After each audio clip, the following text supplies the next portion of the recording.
guys, welcome back to the Her Story Sneakers podcast. We're showcasing the waviest females in the sneaker industry, community and all things related. Today brings me much pleasure to introduce you to somebody that I met through that I discovered myself, which will be relevant in a minute, at the Babes on Waves event. She's a self-discovery coach. She's the one and only, the beautiful, wonderful Calypso. Yay! I'm so excited to be here. I'm so excited to have you. In this like proper studio. Yeah, only the best. Honestly. Only the best of the best. But yeah, the first time I met you, I've been mesmerized. Your energy is beautiful. And I actually met you at the Babes on Waves Reebok event where you were doing a little meditation, getting everybody in touch with themselves, kind of some grounding work. 100%. And it was amazing. And I basically fell in love with you. And then I asked you if we would be blessed for you to grace us with your presence, and you said yes. So I'm so excited for everyone to get to know you today. Thank you. Make me blush. I'm like, oh my God, what an intro. You got it, girl. Blush. No, that event was special. That event was something else. It was so like, it was for International Women's Day, wasn't it? There were so many powerful women in the room, and yeah, as soon as you asked me, I was like, yes, I'm coming on that podcast. I'm so grateful. But that event was just, it was something that I never knew I needed. But when I got it, it was like, oh, I needed this. Do you know what I mean? Like, just, yeah, you're so right. Like the energy of just women and everybody just being comfortable, like to be themselves. And I think that's 100%. Really important, and it's really rare to feel completely comfortable when you're in a room surrounded by women. Like, so true. I was first. My like workshop session was first, and my like number one intention for the workshop, because everyone was strangers. Like there might have been a couple of people in the room that knew one or two people, but it's a bunch of strangers. There was like 30, 40 women who were going to be spending the day together. My intention was like, get people mingling, get people feeling confident enough to be able to like share where they're at, be really vulnerable about what they're feeling, if they're nervous about the day, if they're excited, because that like then allows people to start to enjoy it a bit more and connect. And no, it was good. It was a good day. Yeah, no, it was a shout out. And also that allowed us to meet. So to jump right in, obviously I mentioned you're a self-discovery coach. I also know you've done work with like brands and stuff. And in the, related to the sneaker industry community. So starting the journey, how did the wonderful Calypso end up the beautiful lotus flower that she is today? Oh, thank you. Gosh, yeah, I'm going to rewind. I went, when I was in school, like growing up, I was obsessed with fashion. Like I was always like a little bit sporty, like tomboy, loved to rock a trackie. Like every non-uniform day I was there, like in my Echo or my little... Oh my God, Echo! Yeah, full Echo head to toe. And I remember one of my mates being like, we were in year 7, she was like, you're so brave wearing that full tracksuit. And I was like, I love this tracksuit and I'm going to wear it. Yeah. And so I was just always like, I loved expressing who I was in what I wore. And I remember my nan bought me my first pair of Air Max for PE. They were Air Max 90s, and they were grey, and I remember them so clearly. She took me to the shops to buy them. Oh, so that's actually well cute. Actually, that's so cute. Your nan. That's so cute. She's like 90 now, and she's like in a little wheelchair. So yeah, I'd always just like been mesmerised by clothes and how I could express myself through what I put on. And I did my GCSEs. I was quite a bright kid, and then I started doing my A-levels, and I was like, this is boring. this ain't for me. This is boring. And so I started, my parents are like amazing. They were so supportive of whatever I wanted to do. And I started to research different things, like places that I could go, and I found the Fashion Retail Academy. So I left halfway through my A-levels. I studied fashion, and I was there for 3 years, and when I left, I got my first job as a fashion buyer. You're like an admin assistant at the beginning. Okay. Let's not lie. And I was working at Topshop, and after about a year of being there, I went to work on the Ivy Park project. So that was like a long time ago now. That was when it was first linked up with Topshop. Before it was with Adidas. And so that's what kind of like got me into, I'd say, sportswear more as a whole, like in my professional world. So I did that. I then went to Asos and was doing some bits, went traveling, had a chill time. And then I came back from traveling and Asos were like, oh, we've found a new team for you for when you come back. And I was like, okay, cool. What's that? There's me like, oh, I just want to live the beach life. Like, do I want to come back to work? And they were like, oh, it's on Nike Women's. And I was like, okay. Yeah. I think I can do that. I think I can come home now. I think I can come home now. So yeah, after 6 months I came back and I joined the Nike Women's team as an assistant buyer at that time. And so honestly, like my world just like went poof, because I was just like in a beautiful way responsible for like curating and selecting the Nike women's like apparel and footwear for Asos. And so I was in there. I would be geeking out. Oh my God, that's honestly so sick. So I was like in their offices and like traveling to different places. And after about 6 months, it must have been, I had a boss who I hope she's okay now, but she got fired, basically. I'll spill the tea. We're going there. Oh, it's okay. She got fired, and she was my boss, and she was meant to be flying out to Portland to the world headquarters in like 5 days, and she got fired. So I got to go. You know when you're like, I really hope that person's okay, but yes. I was like, fuck about you. Yeah, I was like, I don't wish this on anyone. Like, I really do hope she's well. But there was a reason you got fired. There was a reason, because I literally got to go to Portland. And this was like big. Like someone at my level wouldn't usually get to go, but they needed someone from the women's team to go and present trends and talk about like what was going to be relevant for the ASOS customer. And I remember I got there and I was like, oh my God, like, we got a tour, we got to meet like this guy, I'm really bad, I've forgotten his name, who like been there since the beginning with Phil Knight. Like, imagine you're like, I met Tingo, I've forgotten his name. Yeah. So much. Wait, like you find out that you have to go now in her footsteps. What the fuck was what was the prep like? To be fair, like my managers at the time, so I went with the person, like the menswear buyer who was great. He then became my manager later down the line, actually, and his boss. So like I went with basically like people that were above me who were so supportive, and they were like, no pressure. We know that you like are passionate about like trend, and all we want you to do is, I basically just gathered loads of things that I thought would be really cool for Nike Women's to do, because at the time, like we're talking beginning of 2019, right? So that's 3 years ago. If you could turn back time and see what Nike women were doing with their apparel back then, no shade, it was shocking. There was nothing. It didn't exist. It was non-existent. Yeah. And even now, no hate to anybody on the team, but it's still a learning curve. It's still a learning curve. Adi have always led the way when it comes to clothing, apparel, especially for women. Yeah. In comparison, and so we just did a lot of work. I basically took them a bunch of like shapes that I thought could work well, colours, like all of that kind of stuff, to brief into their design team to be like, hey, this is, if you do this, it will work. And so we put that into action, and they basically, like, it's kind of mad. Their whole probably like autumn 19, spring 20 collection was very, like, that's all you? Yeah, well, I can't say it was me, but it was quite heavily influenced by the work that we did when we were out there, which was mad. Like that blew my mind, because honestly, like, it's the biggest brand in the world, right? And like to see people walking down the street wearing stuff that I know that was an idea of mine, whether that be what color it was or what the sleeves looked like or little details. And obviously the Nike designers designed it, but just even feeding them like insights or like ideas that you see was mad. It was crazy. I loved it. I loved that part of my job. There were other parts of buying that I just didn't care about, the stuff that you should care about, like how many units I sold of things. Like that's a very big thing for a buyer, and that you just care about the sleeves. I cared about the like creative side of it, but I couldn't draw, so I could never be a designer. Okay, I can't draw. But that's not fundamental. Oh my God. Also, like because you can clearly communicate your idea as well. True. So put me up in like creative direction, I'll be fine. Exactly. If Molly May you can do it. We've all got the same 24 hours in the day, babe.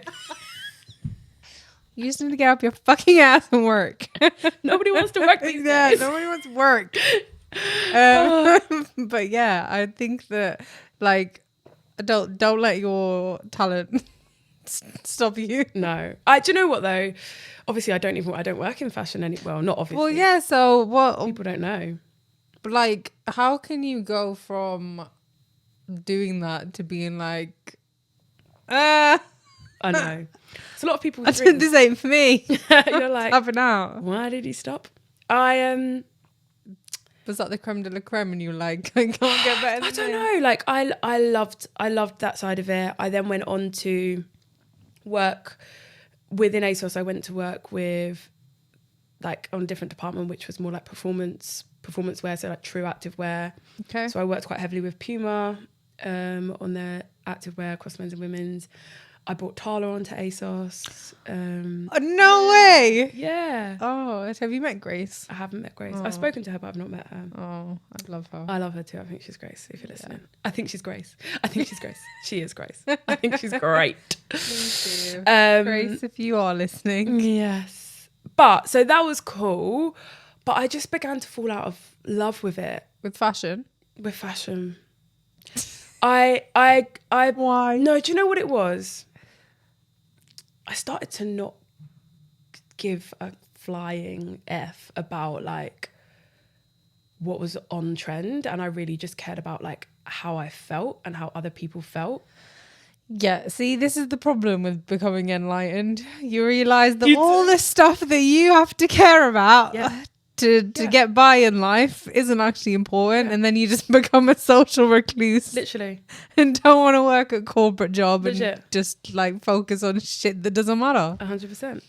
I just was like, I just want to help people. And in some ways, I kept telling myself that I was helping people by, providing them with clothes that made them feel good. But like, it just wasn't close enough for me. Like I wanted to be in the room with people, like serving them and making them realize that they don't need these clothes to make them feel good. Or even if they do, like empowering them to pick what makes them feel good, not just what is everyone's wearing because they think it's cool. And so, yeah, I don't know. I fell out of love with it because I was craving more depth, and I didn't want to work for a big corporate anymore.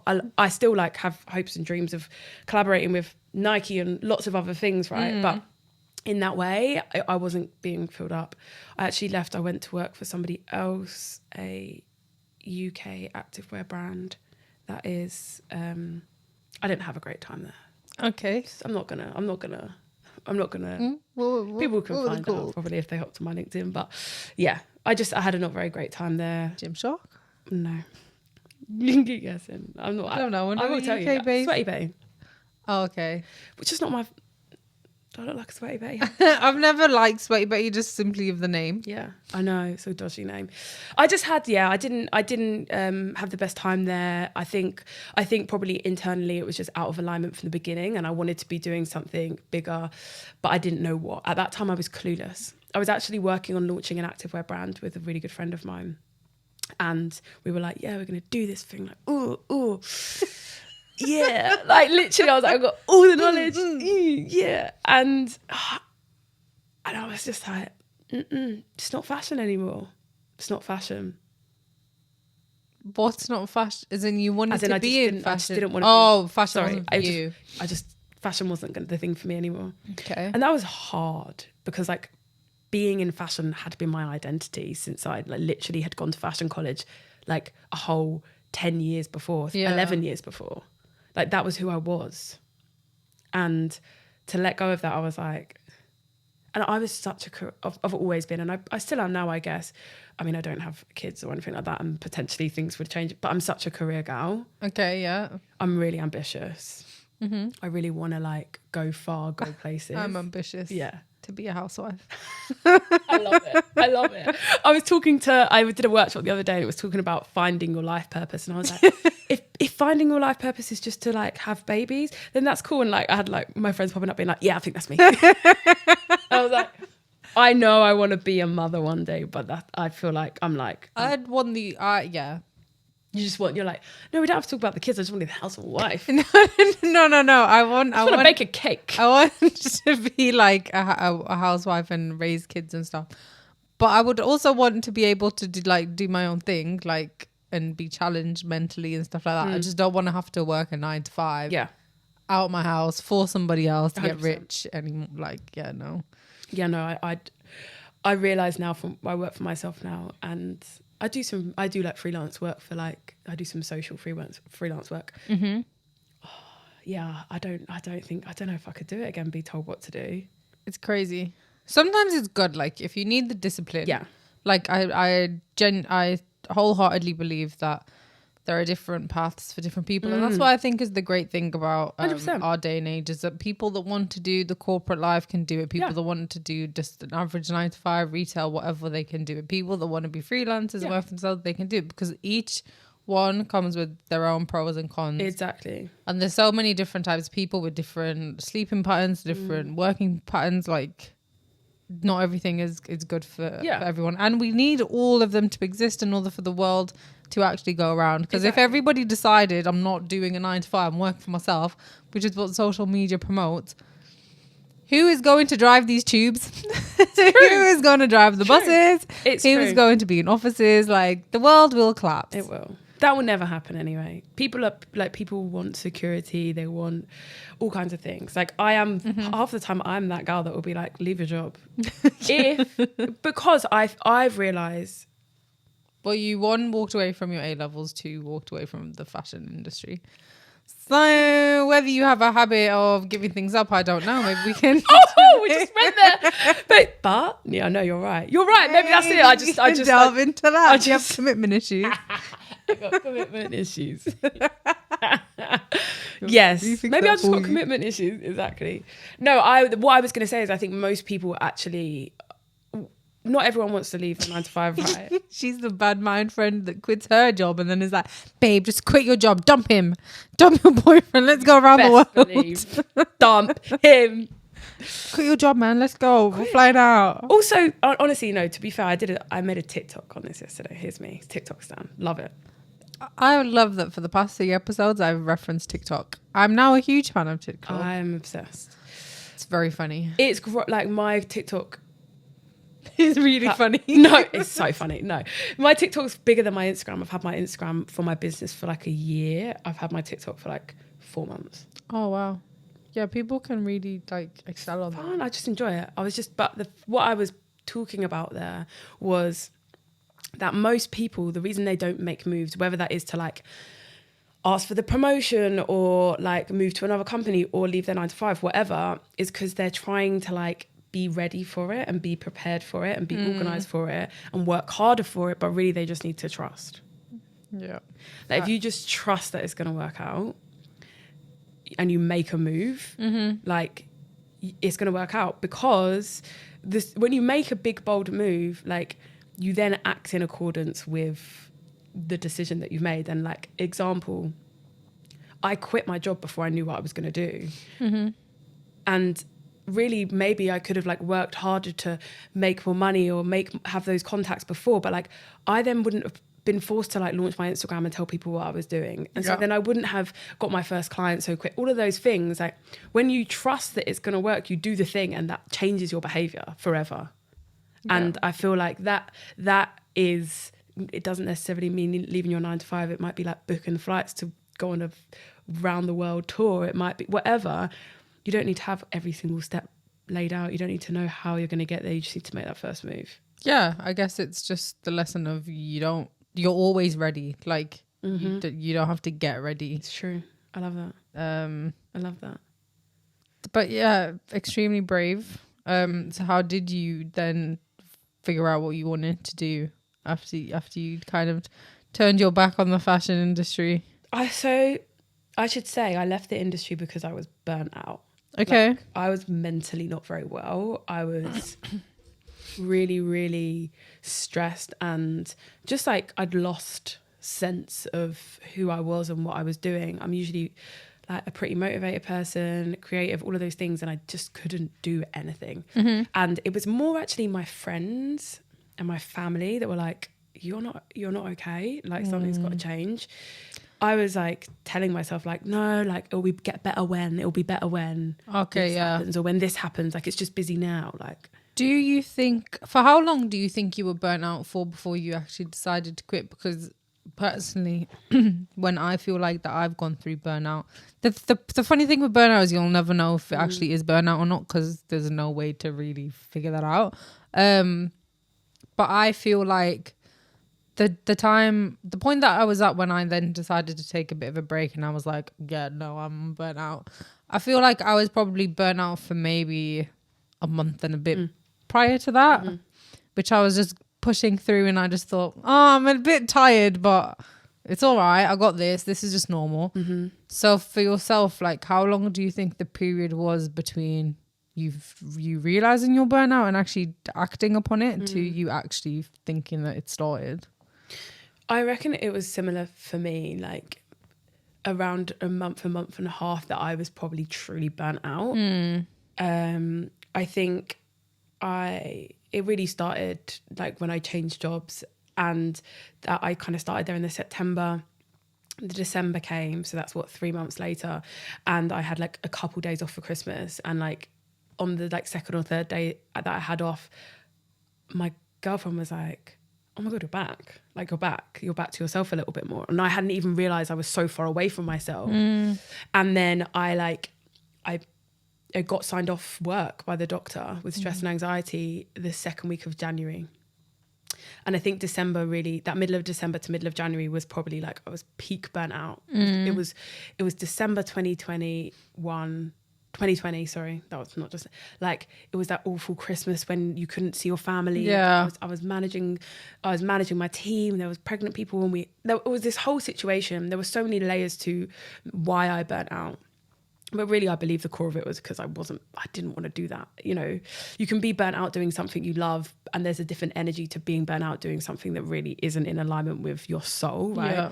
So I reckon about a month, and I actually tried to quit. I was like, I'm leaving this job. And they were like, no, don't leave. Like, let's just take all the time that you need to feel better. And I spoke to my mum was like, you're calling the doctor. And I was like, I don't need to call the doctor. And she was like, I really want you to call the doctor. And so I did. And they were like, yeah, nah, you're off. Shout out, Mumsy. Pick up. And you know what? I've got a mad story about burnout. So, and I always share this because I feel like burnout's such a buzzword that people don't always take it really seriously. I think it's almost become part of culture that it's just like, you work and then you burn out and then you feel better again. You work and people are like, oh yeah, I was so burnt out. I've been burnt. And like, it can be serious. Like, I had lapses in my memory from when I was burnt out. Like, I completely don't remember things happening because stress had taken over my brain so much. And like, scientifically, that's a thing, right? Your different parts of your brain stop functioning when you're in fight or flight because it doesn't need it. And I was in fight or flight for like a month and a half. Like, your body's meant to be in that for seconds, minutes, maybe at a push. And yeah, I don't remember, but in the time that I had off, I know the dates. I must have called and ordered a new driving license because mine had run out, and they'd sent it to me, but I didn't know. By the time a few months later, I quit my job and I was feeling better, like 3 months later, and I was like, I never received my driving license. So I called the DVLA and I was like, hey, you sent my driving license, but I've not received it. I was like not going off. I wasn't like in full Karen, but I was like, that's like identification. Anyone could have got it. Like, you said you sent it, but I've never received it. And I was like, I really like, I was giving it. So they sent me a new one, and I opened my purse 3 months later, and the driving license was there. I'd open the not even like I'd open the letter, I'd put it in my purse, but I was like adamant. I was like, this hasn't arrived. I don't remember that happening. Mental. Oh, sorry, I shouldn't. Quite literally. No, I know what you mean. I shouldn't say that. Crazy. Yeah, crazy. Is that just as bad? No. That TikTok sound. You're crazy. You're crazy. Crazy. Yeah, no, it was just scary, actually. Yeah. And so I then went on a mission to build a life that meant I never had to be in that place again. I was like, imagine you said, I went on a mission to get a life.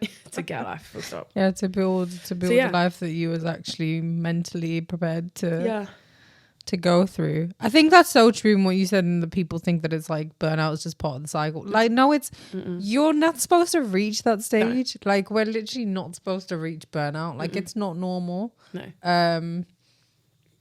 Yeah, that's why I'm really against, like, you know, that whole boss girl culture. Get your fucking ass up. Yeah. Because it's like, no, like, if you're doing, and obviously every single person has to be accountable for how much effort they are putting in and how much they themselves are doing. But if you genuinely sit down with yourself and you can accept that you are doing enough and you are doing your best, then that's all that matters. And if sometimes you aren't doing your best, that's also fine. You don't have to do your best every day, because what we're capable of doing every day differs depending on our mental state and 100%. Our mood.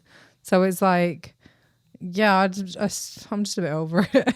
I always say that it's like we should see our life or our like year even in seasons, and that doesn't necessarily have to like coincide with the seasons of the year, but like we have our winter when we just need to like hibernate and not speak to anyone, and then maybe things start to warm up and it's spring again and we start getting new ideas, and it's summer and we're like in that zone of like sharing and doing and thriving, and then maybe the leaves start to fall off again and we're like, okay, I'm shedding, what's next? And like if we're in summer all the time, no, like winter will come for you. If you don't make space for it, like it will. 1,000%. And I was forced into my winter. And I don't know, I didn't answer your question about like how did I figure out what I wanted to do? Like the biggest thing, first of all, was I just gave myself like some space to feel better after not being well. And you wanted to change your life, to do something that made you 100% at peace. I had some like priorities. I wanted to help people. I wanted to be able to work from anywhere in the world because I love to travel. Like, and they were my two like real core things that non-negotiables. Yeah, and I met / been to an event with a coach for the first time like a year prior to that. When I saw her speak, I was like, that's what I want to do. Like I kind of knew that, but after that whole year had passed, I forgot that I'd even been to that event, seen that person, said that I wanted to do it, because like life's like, we forget things as humans, and so we really do, like we get so caught up in what's happening that we forget our own interests and hobbies and stuff. It's like, I don't know if it's happened to you, but there's so many times where I'll like, for example, skateboarding. I've had a skateboard for, oh my god, since 2016 I've had this same skateboard.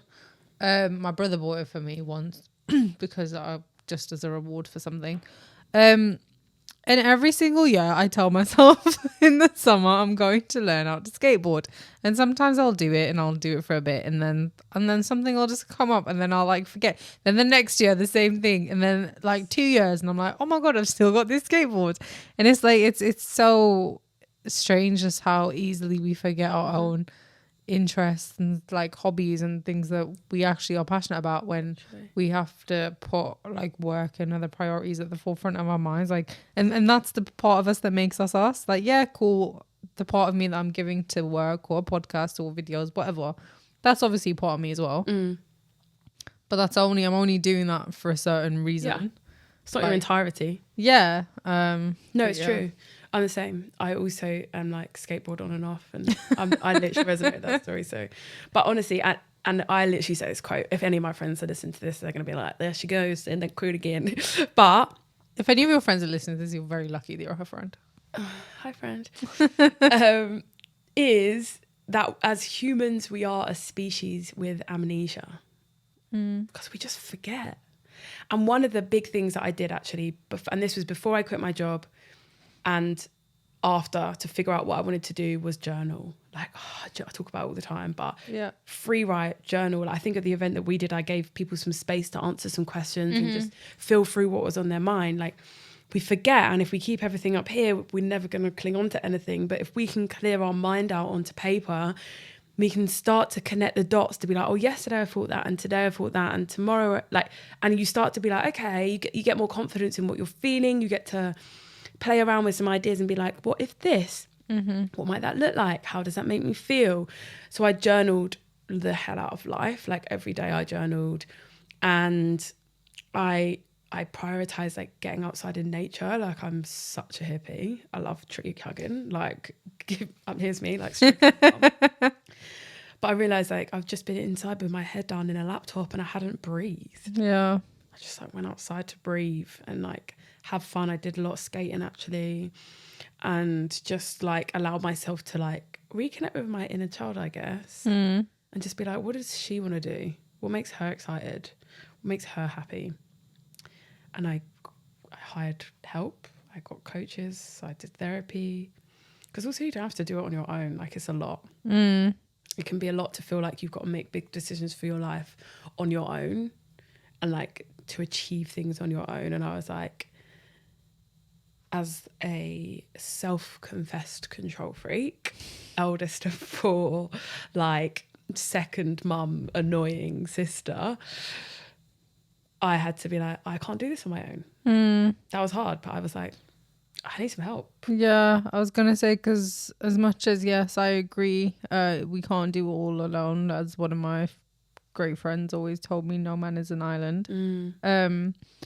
There's also that underlying, you know, you have to be comfortable and not afraid to say and admit that when you need help, which is in and of itself an obstacle for some people to overcome themselves. It's like admitting defeat in a sense, right? Because it's like so many people are going through life and obviously we don't know what's going on behind closed doors and everybody looks like they're doing perfectly fine, and then you realize there's not, and then that's why, you know, it's Mental Health Awareness Month. We do have to look at people and understand that the people are onions. There's a lot of layers to people. So although like to some people they see everybody coping, appearing to be fine, and then they think, well, if everybody else can do it, like why can't I just do it myself? And then you realize that actually everyone's just struggling and everyone should be okay to ask for help. It's so true. And you know what, I feel like on the spectrum, one of the things that really helped me start to ask for help more was like when I actually sat down and looked at the people like in the world that I admired, I asked myself, like, have they got there on their own, or have they worked with people together? Do they have mentors? Very good. Do they have coaches? Perspective. Do they maybe have therapists? Because I think sometimes if you are feeling shame around asking for help, it can be because you feel like you don't feel like, you know, someone like you should need help, right? And everyone's story is different, but I feel like potentially that was my story. And actually like checking in with myself and being like, okay, let's look at, I don't know, we spoke about Grace Beverly today, right? Let's look at Grace Beverly. She got to where she is now with no help from any mentors, any coaches, any, you know, no, of course not. She's invested in herself to be the person that she is today, right? Yep. And I was like, that's what, I want greatness for my life. Nobody gets greatness if they just try and rough it alone all the time. Oh, you can, don't get me wrong, like people can, but it's going to be a lot harder and a lot longer journey. And so... yeah, and so I invested in myself, and then I was like, this is what I want to help people with. I want to be that help for somebody that wants to turn their life around, that wants to feel more confident, that wants to live a purposeful life, and, you know, now even potentially start a business. Like, and now I'm able to help people with those things, and I feel like that's all I wanted, which is kind of crazy and special.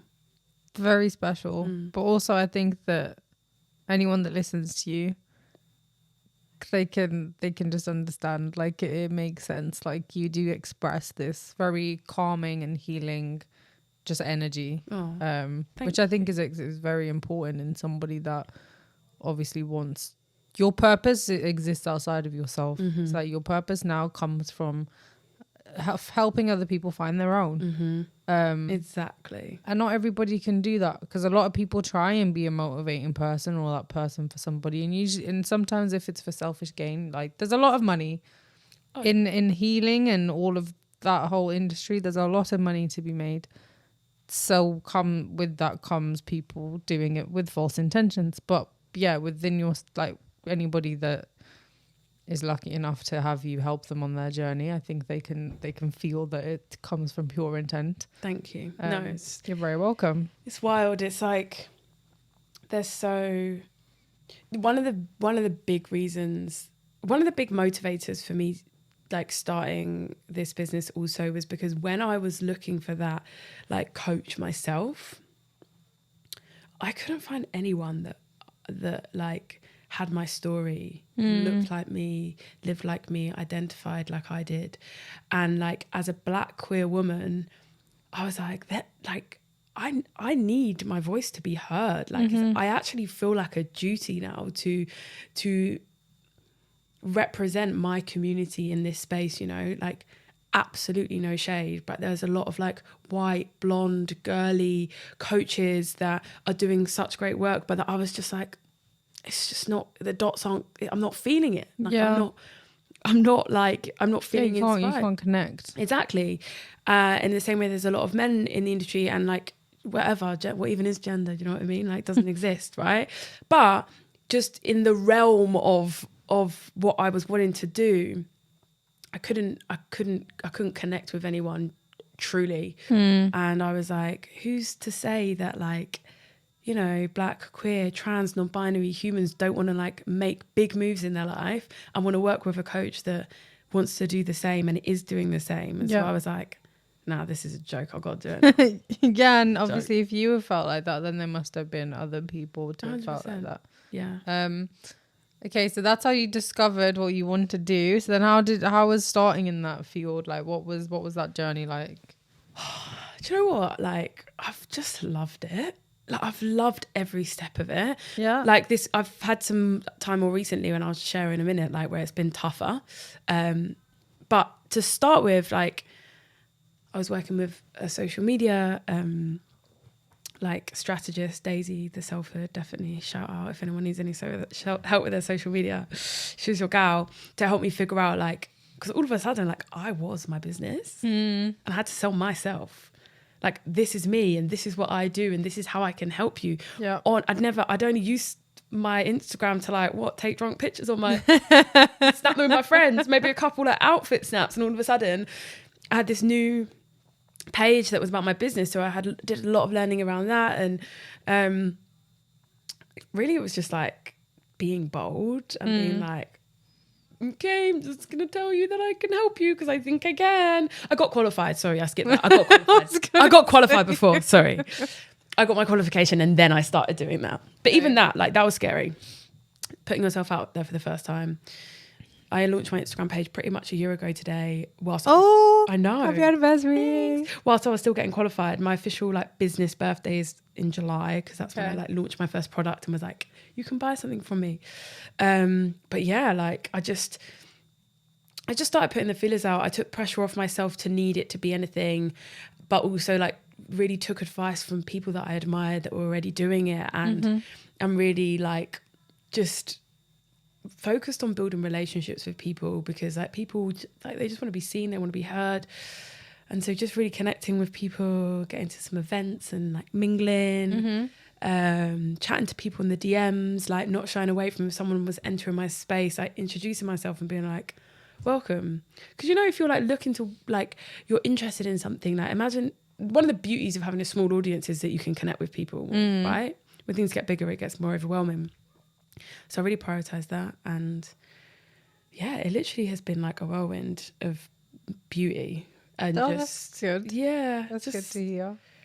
Growing, meeting, connecting with people. Definitely this year, like I like just had some personal stuff going on at home and that forced me to like pause kind of selling and being out there because it just didn't feel right internally. And so I've had like a few months of just being, I did a post actually yesterday about being in a bit of a cocoon, just like, I feel like I've just been a caterpillar turned into gloop before metamorphosis, and like this week I'm like, okay, cool, yeah, I'm a butterfly again now. I literally feel like I'm ready to go. But it was, I think, definitely as an entrepreneur, for me the biggest challenge hasn't necessarily been getting business, it's been more managing who I am and how I show up and how I stop showing up when my energy maybe feels depleted, and how I then rebuild that back up. And now my real focus is building out a business structure that allows me to like flow and not, you know, have things in place so that if I'm not feeling like I want to be on Instagram every day, I don't have to be, you know? Yeah, that's actually, well, very ironic that you touched on that. That's like my biggest task at the moment. I have really just fallen out of love with Instagram and just social media. Like Let me be careful. But it still brings me business. No. Yeah, I enjoyed that side. That's wasn't what I was. Just some of the people that I see, just like certain communities, just. Gotta hit that unfollow, boo. I do, but the problem is that I'm cool with some people that people are still entering my space, even though I'm trying to stop them. Not that it's anybody in particular, just like if I could just go back to just having a private Instagram with like only people that I really want to see. It's too techie. As easy as it is to be like, just unfollow people. I've unfollowed a lot of people that I don't have any interest in seeing. The problem is like there's certain people that I follow because of like business relationships or, you know, but they're really cool people, but they like, I don't really gain anything from following them. But I just, you know, like if I unfollow you, now it's going to get techie and you're going to think it's personal and then little mute. Hit mute. Hit mute. But also I just check in Instagram. I think that like when you're genuinely happy or content or at peace in life. Yeah, you're right. Your need for social media just goes down. Like TikTok's a bit different because it's like, honestly, that's just comedy. Yeah. Comedy are actually helpful. Instagram is like, you're just inviting yourself to see a lot of things that you don't want to see. Yeah, it's mad, isn't it? Because even though TikTok is the place where you scroll your For You page, right? You don't follow those people. But I'm the same. I feel sometimes more connected with the messages that I'm getting there because the algorithm's so strong. Yeah. Like, I have my personal TikTok and I have my business TikTok. My business TikTok is all like healing TikTok. It's like personal growth TikTok. I go onto my personal, it's like lesbians of TikTok, lesbians of TikTok, lesbians of TikTok. But it's quite nice that you kind of select what world you're going into. Yeah.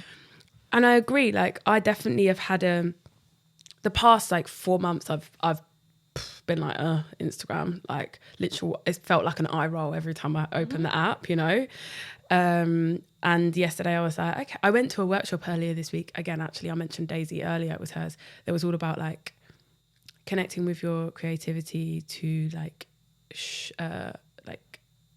stand out online. And it was really, I felt it was really good. And some of the things that she spoke about, which have made me feel a bit energized again to like get back on Instagram. Is just like, what is my story? Like, why am I here? And I'm really like bringing that rawness and that authenticity. That was my focus anyway. I'm forgetting what I feel like I should be doing on there. Yeah. Taking away the like, oh, I should be talking about this thing. And just being like, cool, this is what's going on right now. Yeah. And that helped a bit, but I'm right, I'm the same. I'm like, can the whole world now just migrate onto TikTok? Because I much prefer it there now. Or can everyone just simultaneously stop caring about Instagram? You're like, yeah, but that's my business. You know, everybody start posts. Apart from the business side of it, obviously. And with her story, like the Her Story Sneakers page, I love her story. It's my little baby. I love my page. I love everything that I post on there. I post it because I'm passionate about it or I'm really happy. But yeah, it's because it's like, I feel like I say this once a podcast just because it's like, it's actually a problem that I'm trying to resolve. I just need a social media manager. Yeah.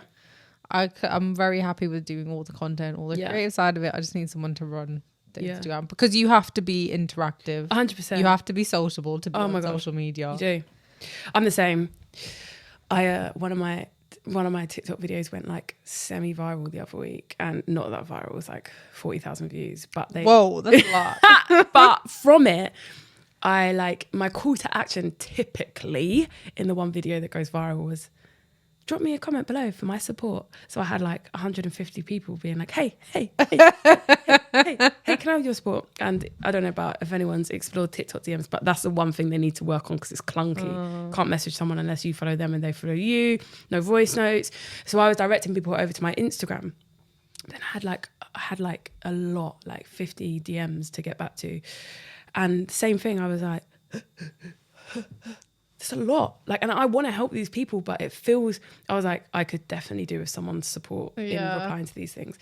But it's a learning process. And that's why I'm focusing right now on like systems that I can lead, things that I can lead people into so that they feel supported, that don't take 24 hours of my physical replying and not that that means I don't want to, because I do in some ways, but like people can also probably gain more if I can serve them with something like, here's this thing that will really help you straight away.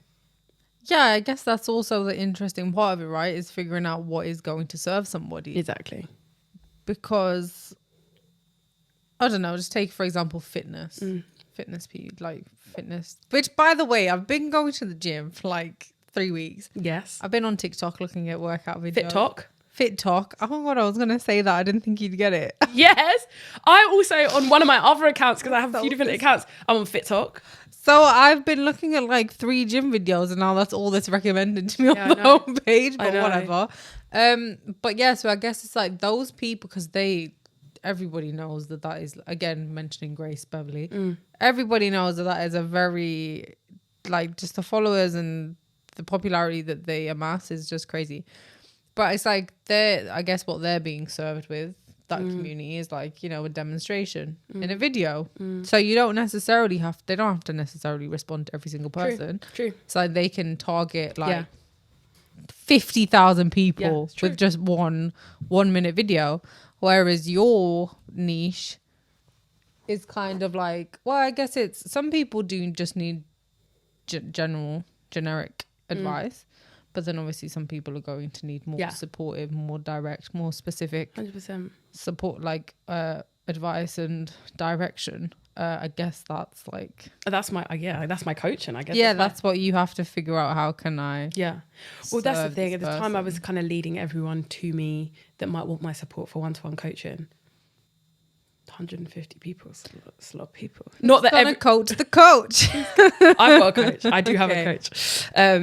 But yeah, I want to be able to have some different offers also, so that people, depending on how much they can invest, like not everyone can afford one-to-one coaching straight away or at this moment. And so how can I also make sure that I'm able to like meet people where they are and help people like no matter where they are on that scale, so that they can, you know, do something. And I'm like, my whole TikTok is service, like is all like me just giving tips, most of it anyway. You said that you had a bad story. I just meant the beginning of this year was hard. Oh, right, okay. And family wise, like just stuff like life, when life's, you know, that put me in like a funk of not wanting to create. I didn't want to be on TikTok. I did want to be on TikTok because it was quite fun, but I wasn't really putting all my effort into TikTok the first couple months that I was on it. I was just doing voice. Did you feel like a hypocrite? Trying to tell people how to... It was more like I was trying to explore, showing up online and being like, hi, when I wasn't feeling like high inside. I was feeling down. Like, that felt wrong. And that's what made me not want to show up, because you're right, it did feel hypocritical for me to show up and be like, be your authentic self, when I wasn't. But also I did communicate that a couple of times, but as a business owner, and this is something that I think like I'll always have to work on, as a service provider, business owner, as somebody that helps people, there's always this dance of wanting to be there for people. And I think it's like in my blood, and I need to like sometimes just put an IV drip of something counteracting in there. But like, I'm always like, but I want to make sure I can help them. And it's like, I need to help myself. Always. And so I do like so much of the work I do. Half of my week is serving people. Can't pour from an empty cup. Do you know what I mean? Half of my to-do list is helping people, and the other half is helping myself. Yeah. Because I know that if I'm not okay, I'm not going to be. Most people might be like, your self-care list is elaborate. And I'll be like, yes. Because if I don't have that self-care list, I'm not going to What is your self-care list? I'm not going to... do you know what? It's not bad. It's just my days. Like, I'll... Dance. It might sound a bit wanky, you know, if I say it out loud. You don't have to share it. No, I will. I don't care. I own who I am. But I'm like, it's going to sound... So I wake up, I go and meditate for a while. Yeah, you're doing a challenge. Yes, I am. I'm doing a 90-day meditation challenge, except I've lost count of what day we're on. Okay. I'm like, we're somewhere like around in the 20s, but like, don't know. No, I don't think anyone's doing it with me anymore. I think a few people might, but so you wake up, meditate. I wake up, I meditate, I do some journaling. I do this like visualization exercise where I visualize like the highest version of me. Like, and when I say highest, I don't mean like highest. I mean like highest in terms of like I mean, like, I just visualize being absolutely dank. absolutely out of it. No, like who I really am working on continuing to become, like what are the things that I want to achieve, who am I wanting to touch. I'm like, yes, it's me on stage, she's doing a TED talk, she's all of these things, right? Spend some time visualizing that, like reprogramming my subconscious so that it believes that that's possible for me. Okay. I go to the gym, I go for a walk, and then I start my day. So all of these things, and not every single What one of time those. do you wake up? Anywhere between 6 and 7. Okay. And not every single one of those things happens every day. But like that is kind of my flow. And I do that before I start. And sometimes also I pull some cards. But I'm like... Tarot cards? Yeah. Tarot or oracle. I'm into... What's the difference? Tarot is like the standard, you know, and it's like 1 of Swords, 9 of Cups, like a kind of quite traditional deck where I'm also not a pro. So please, anyone who knows more about this, feel free to chime in any comments. Please don't. I don't want to be on that side of the internet. You're like, no, don't put me there.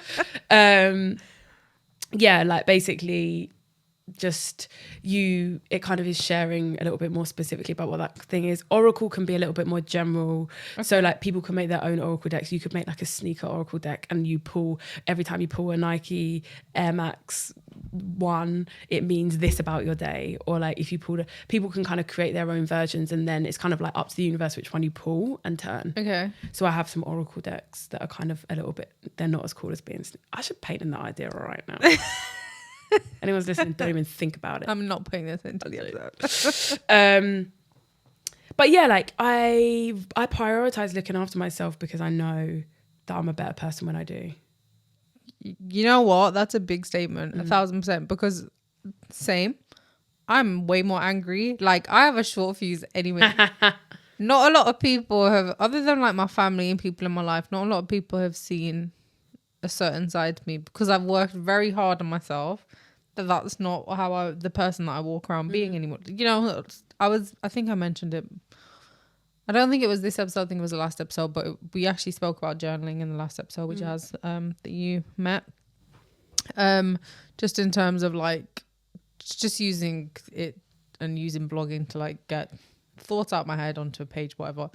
But obviously, a lot of thoughts were building up, like just me being angry in the way I responded to stuff. What was the point of this? What were we talking about? Self-care. And when I look yes, after myself. So if I'm not active, if I don't go to the gym or something for like a period of time, I'll have like this build up of feeling like I need to do something. And if I don't, like if I'm not taking care of myself, it's very hard to want to take care of other people if you're not looking after yourself. It's true. I mean, it's very, I also know that I'm very fortunate to be able to take the time to do those things. Yeah. Right? Like not everybody right now has the luxury to spend, like I start my work day usually around 10, so I can spend like 3-4 hours in the morning doing my own thing, and I'm a morning person, so that's when I prefer to do it. Like, and so I know that for many it's a luxury for me to be able to do that, but also know that like if you want it, you're able to create a life that allows you to, right? The reason I do those things also is because, you know, there was a time when I was like rushing around to get on the tube, to get to work, to start my work day and be at my desk for a certain time, that I would like squeeze in all these things. Yeah. And actually now I get to create a life around around what actually fills me up the most. Yeah. For some, it might be like they want to go and play basketball in the morning. They want to go for a swim. I sometimes swim in the sea as well, which is fun. But yeah, like I'm exercising my right as a free woman to, and as a free black woman, to live my life the way that I want to live it, basically. Yeah, big up. No, for real. Also, I think like people that are running on limited time, like meditating and stuff, I mean, I could do a whole podcast on the gentrification of meditation. Where do we begin? But it's like, it is something that you could do on your commute if you like do lack the time. But I guess the takeaway from kind of what you said in regards to, you do have the luxury of being able to do all these, even just have a membership in freaking London, for example, is a bloody privilege. Why you're charging 40 quid a month, I don't know. I could run outside for free, but whatever. It's like people can take just parts of it and apply what they can in a way that they can. 100%. And that there's no one right way to implement self-care. No. Like, it's self-care. It's so personal to you and the things that make you happy. It's true. On a daily basis. I think the number one thing is just to be really intentional about it. Like, if you set the intention of like, every day I am going to spend 5 minutes just writing down what's on my mind before I get out of bed, or I am going to, like, before I go to bed, maybe you've got a family and you've got children and you know that the mornings aren't the time for you, but you can spend 5 minutes before you go to bed doing that, or whatever. And, you know, it's not disregarding how busy people are in their lives. And, oh my God, am I going to say the Molly May comment? No,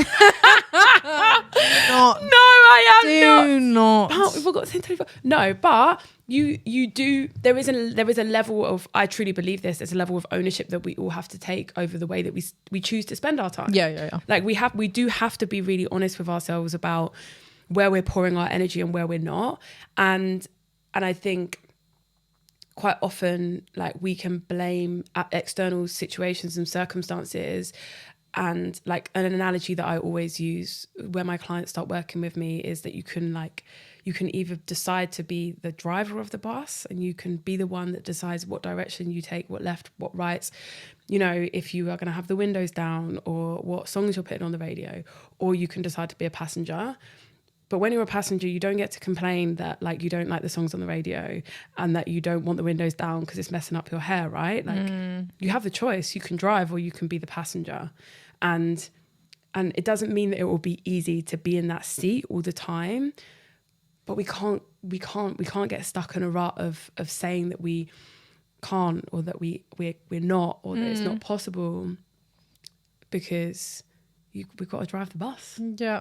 I also believe that happiness is a choice. Like, it is. And hear me out, folks. I know about mental health and all that stuff. I have gone through my own journey with that. One day I'll do a podcast on it. We'll get a bit more intimate on that. But as someone that did want to blame the cards that they were dealt for quite a while,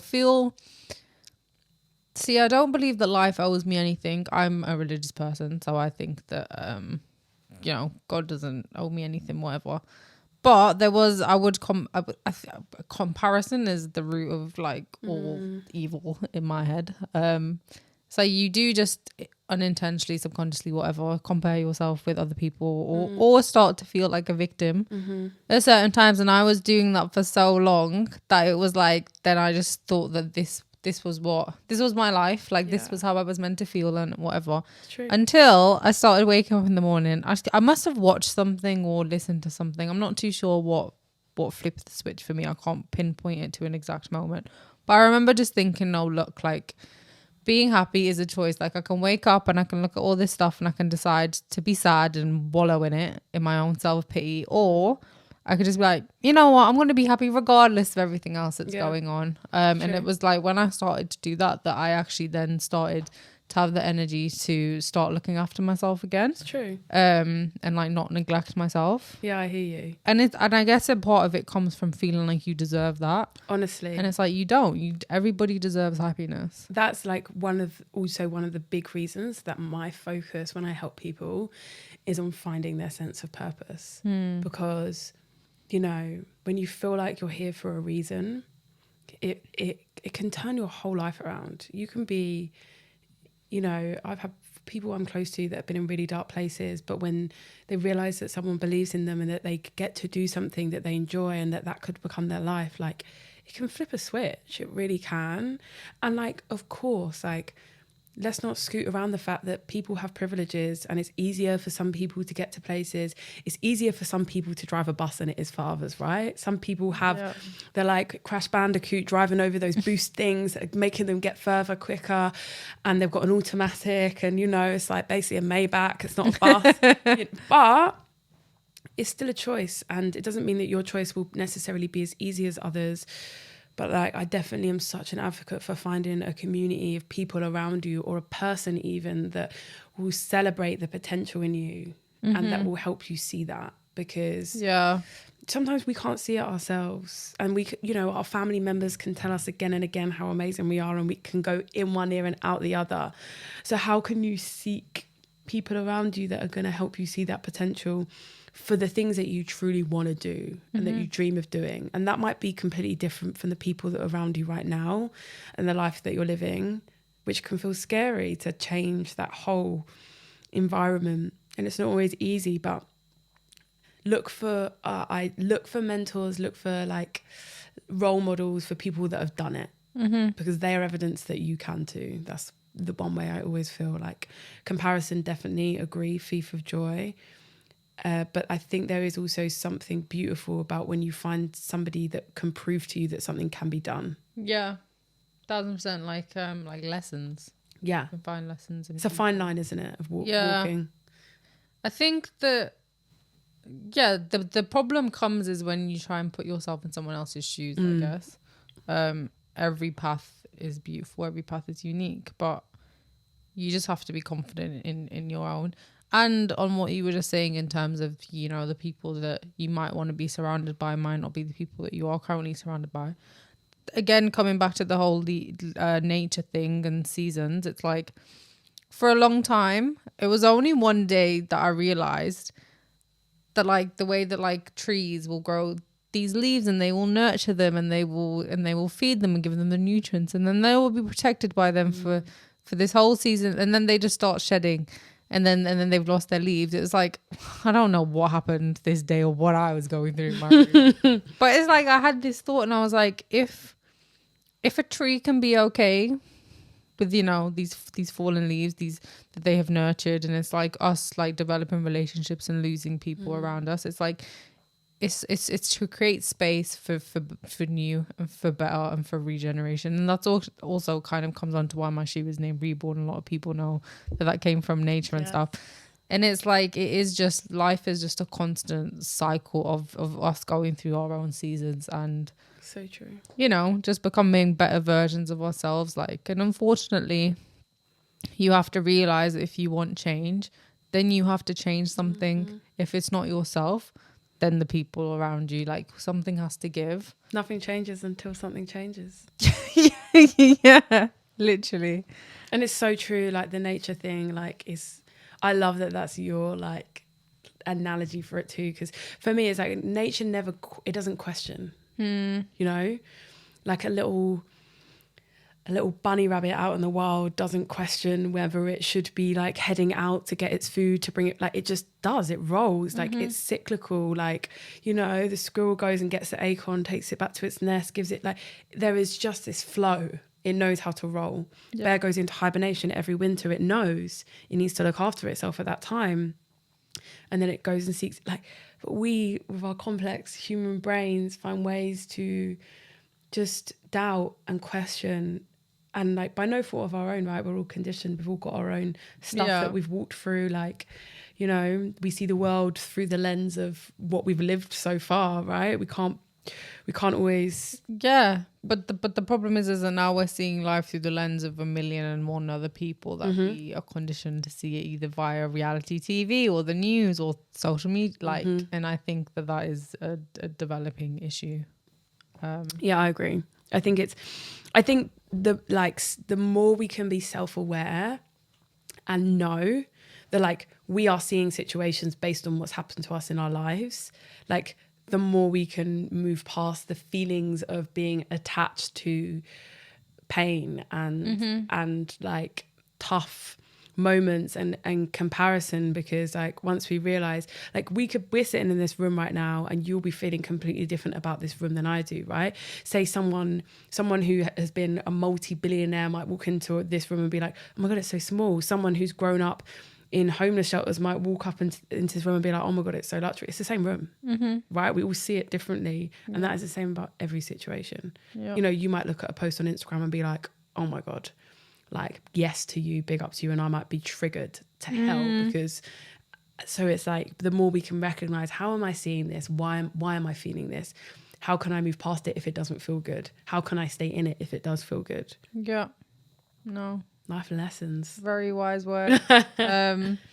What What is one? Okay, I don't know how time has gone so fast. No, I I could know. literally told you Flown. forever. I know. But one thing I want to know before we like wrap things up is, what is one thing that you learn about yourself that is kind of the most standout thing for you? And the other thing is, what is the biggest piece of advice that you would give to anybody listening that wants to go through a self-discovery journey? I love that.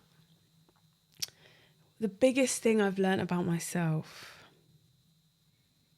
is such a good question. I think that like I am fiercely passionate and like driven and to like serve and help people and impact lives, and like I'm like full manifester that like I know one day it's going to be on a much bigger scale than this, but I'm completely content where I am right now, right? We can still claim it, but and that is beautiful in so many ways, and it can be at my greatest detriment because I have to learn to switch that off at times. I have to learn to just like, you know, just be, right, and not give. Like it's my default. It's something like, I don't know if you're into Enneagrams, but I'm a number 3 and a number 7, which basically means I'm like an enthusiast as a number 7, and number 3 is like the I think it's the achiever. So like these two things together of being like enthusiastic and wanting to achieve are great in so many ways. And you have to learn to be like, okay, cool. Does this need to be an achievement? Can I like just rein it in for a moment? Like it's my natural go-to. It's not that I'm thinking like I need to be enthusiastic. Like my girlfriend is like quite opposite on her Enneagram. And so she would like want to be in the feelings of like, oh, this is really hard and sad when it is. Whereas I'm like, I'm cool. And it's not because there's no gaslighting. Like, no, everything's fine. Like genuinely in my body often, not all the time, obviously I'm not like a robot. I cry quite a lot. But there is this enthusiasm. So I've learned about myself that I need to like just check my energy and be like, where am I at? Am I exerting too much? Do I need to bring back? My piece of advice for anyone that's wanting to go on a self-discovery journey is whatever like that dream is that you have for your life, know that it is possible, because nobody is you. And like, even if you feel underqualified, if you feel like you've got no connections, if you feel like you're a million miles away, like your life story and who you are is your greatest superpower. And there are going to be other people that are desperate to hear you. Like they want to hear you. They want to feel you. They want to know your story and they want to like hear your work. So like, let that be your driver. And don't stop until you get there. Yay! No, that's one that's really beautiful that you discovered that about yourself. And two, incredible piece of advice. I think we're living in a world where people are constantly, in a way, as much as there's a lot of positive quotes and a lot of self-help and a lot of mindful thinking, it's like people are constantly being told that they aren't enough because there's a whole industry that profits on that. And I don't think that people can be told enough that like they are fine just the way they are, and that everybody was born different for a reason. There's a reason why we're not all born the same. Like everything from whether you believe in God or whether you believe in the universe or whether you just believe in the power of Mother Nature, the fact is that everything on this earth has been designed so intricately and beautifully, and no two things are the same. No two snowflakes are the same. Exactly. No two grains of sand are the same, and no two freaking human beings are the same. And it's like we have to find our power in being different. Like there's a lot of power in people being the same and having similarities and stuff, but there is so much power in being individuals. So true. It's like that's the reason why that's the reason why so many people can be successful. Oh my God, 100%. If I got a penny for the number of times people have said to me like, oh, I want to do that thing, but it's really oversaturated.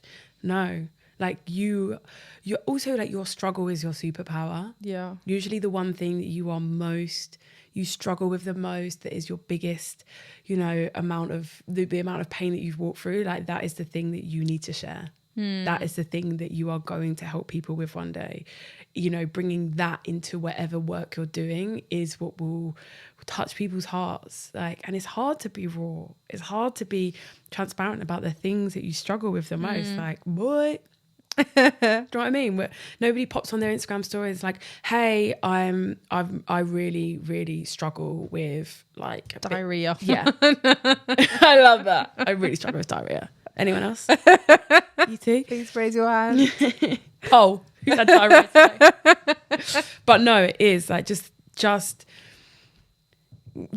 if you know what you want, like, and you're terrified of getting there, seek help to get there. You know, as well, we said that earlier, you don't have to do it on your own.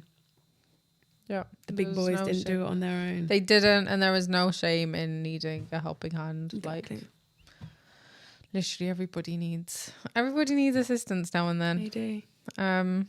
But cool. Is there anything you want to say? Is there anything we haven't touched on before we... I don't think so. Like, I think the biggest thing is, like, if anyone's felt like compelled to want to do something and they want support, that, like, I'd love to help you if you're wanting to find your purpose, if you're wanting to, you know, create a life that fills you up to the top and you don't feel that right now, if you're struggling with your confidence, whatever, like, I help people with exactly those things, and I have a couple spots available for one-to-one coaching. So best way to get me, I said I had a lot of Insta DMs, but I've actually filtered them down this week. So still, Insta DM is the best place to get me. I'll definitely reply to you. So my handle, shall I drop it? Yeah, drop it. I was going to say, is at Calypso Barnum Bob, which is my full name. It's long. I was going to spell it out, but it will be somewhere. It'll be on You'll screen. See it. I'll edit it in.